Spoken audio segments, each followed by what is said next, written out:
All right, what's up, y'all? So here I am with this highly productive fig variety.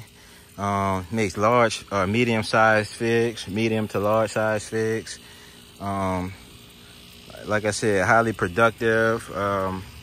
Birds have been picking the heck out of this thing, and wasps have been eating at the figs as much as possible. So I'm getting ready to harvest this yellow one here. Ooh.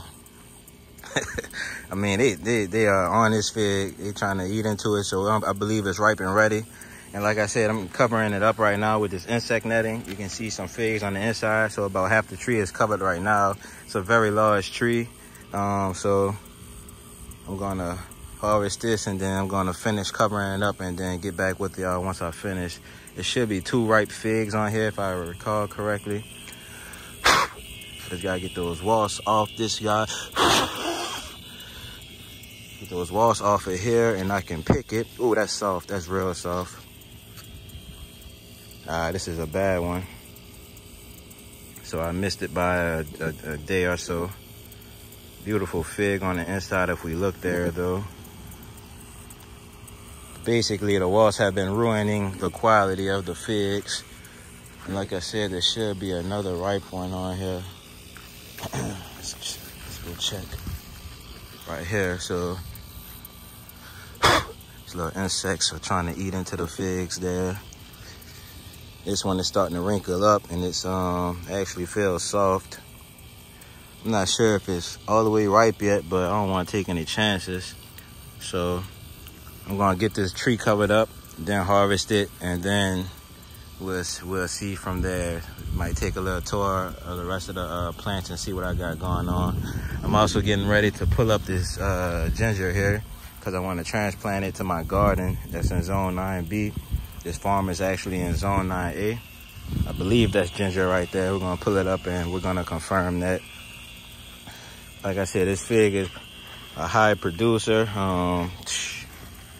Big figs as far as I'm concerned compared to my other varieties. But let's get this tree covered up and protect it from the birds, insects, and everything else. Very, very fig-tastic. So many figs. Super sweet figs. It's not a green fig, it's a yellow fig.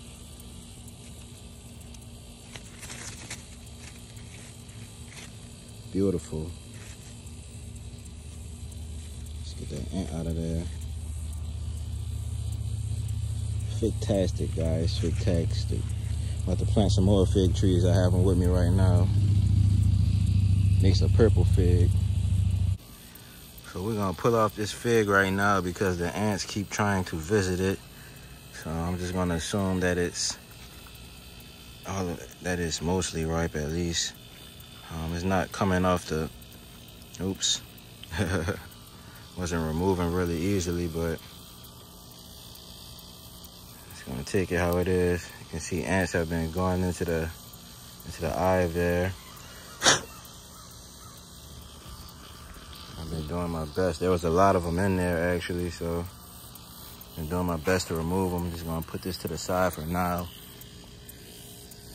Hope for the best with that one. We're gonna wait till we get to my zone 9B New Orleans garden and do a Brix test on that one. But here's how the fig tree looks so far. I didn't have any supports to put the netting on, so like PVC and all that. But I'm just draping the netting on top of the tree. And I'm gonna find a better setup in the near future. But I just wanted to get these figs protected and to keep the wasps out. So see y'all in a little bit. Mission complete. The whole fig tree is covered. I think something that would have made this job way easier if I had a net that was actually a little bit wider than what the actual tree is. So this net is possibly only 5 or 6 feet in width, but it's about 200 feet in length. Now, if I would have had a net that was about 20 feet in width, That would have been excellent for me.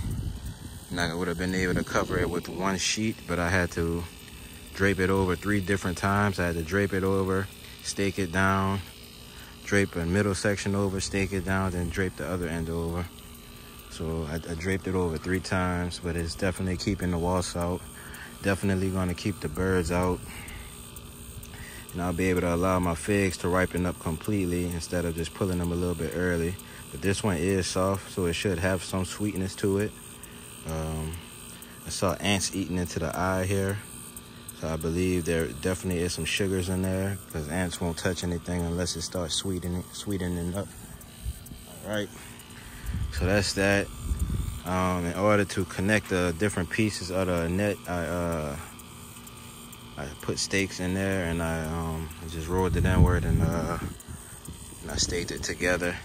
Now it's time to tackle this ginger plant, and then I'm going to plant a few LSU purple fig trees that I have with me. So I think I'm going to plant the LSU purple right here first, and then I'm going to get onto this ginger plant. Here we have this small but mighty LSU purple fig planted in a 15-gallon bag. That's a sweet potato growing in there. We have this fig tree covered. I'm gonna order a larger netting. This fig right here is starting to ripen up, and there's actually sap that you can feel on it, but it's still kind of hard, so it's not ripe yet. One of these figs is the Celeste variety. I believe it may be this one, this plant here. This fig fell off. It's starting to soften up, but they're not there yet. That one makes a lot of small figs. This one makes a slightly larger fig. Not sure what variety it is. One of these varieties is Cadota. Another one is Celeste. And I'm not sure what the other 2 may be. And here's another LSU purple.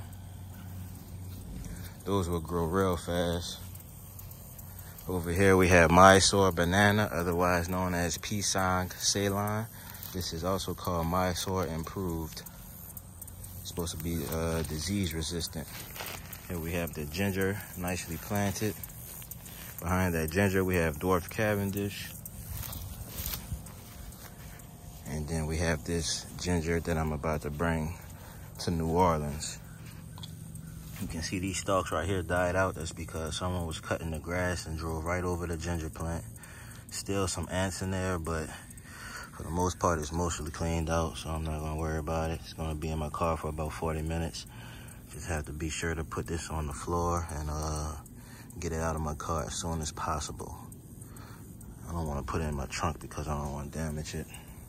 Then I have this ginger here that I'm gonna clean the roots off of, and I'm gonna eat it.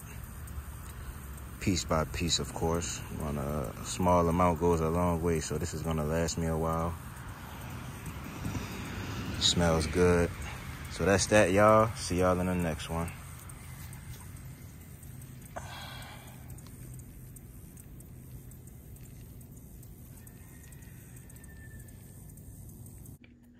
Okay, so here we have the fig. It's rinsed off. This is what I harvested earlier. Insects were starting to eat into it, so it didn't make sense leaving it on the plant to try to ripen it any longer. So we're just gonna dive right in. Very soft.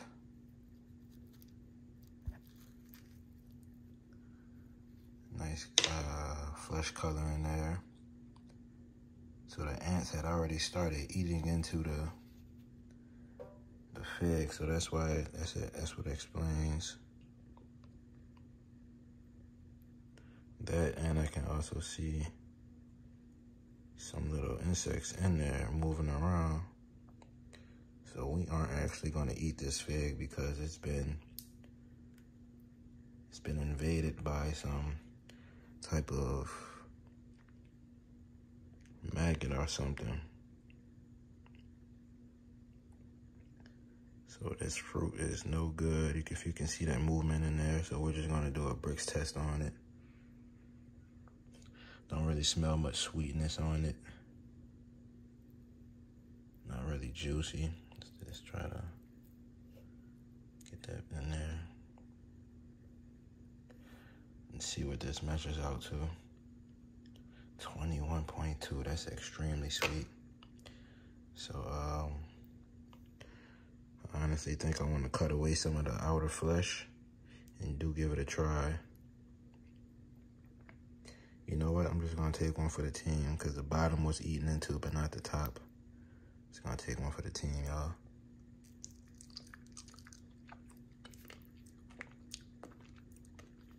It's definitely sweet.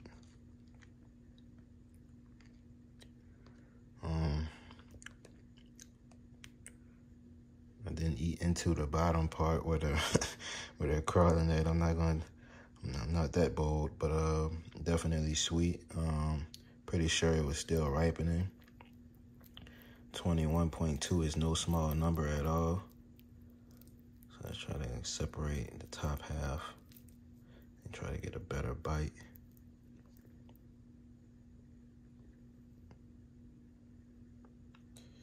Wish me luck. Oh yeah, that's real sweet. Especially this white portion here. The whole thing is sweet, basically. I didn't try the skin, but all the way to the white portion, that's sweet. I'm not trying to bite into it too much, but just because those bugs are crawling in there, and I don't want them crawling around inside me, so I'm just gonna leave that at that. 21.2 is a very high number. Let's try to do a reading with just the pulp on there.